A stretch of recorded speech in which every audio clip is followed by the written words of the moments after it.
In this episode of Tips and Tricks, we will be installing an oil pump into a Vilter compressor.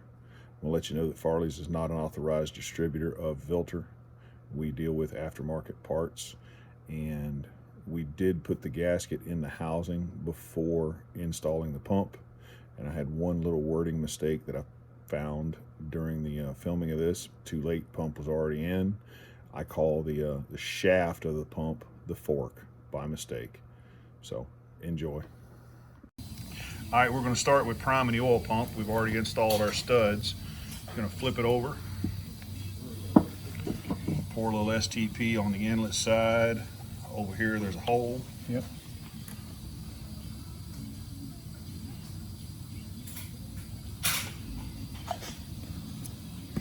Take the crescent wrench, spin it one way,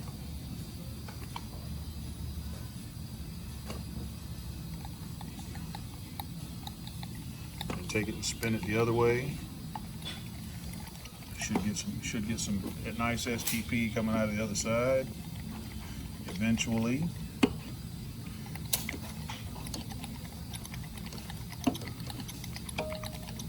there it is. So we're good. Now what we do is we like to set the crank to where that fork is at. Okay, can't turn it with my fingers in there. Set the fork so it's at, I'm gonna call it 12 and 6. A little bit, a little bit, a little bit more. There you go. Pay close attention to this alignment dial right here. That's straight up and down. Okay, now we want to set the fork so that the fork is lined up with this top hole at 12 o'clock. And yep, there we go. Now turn it around and see where it goes. Pay attention, you want that dowel pin to line up with this hole here.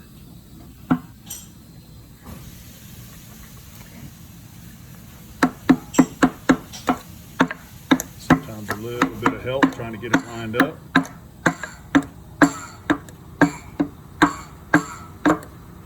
Oh.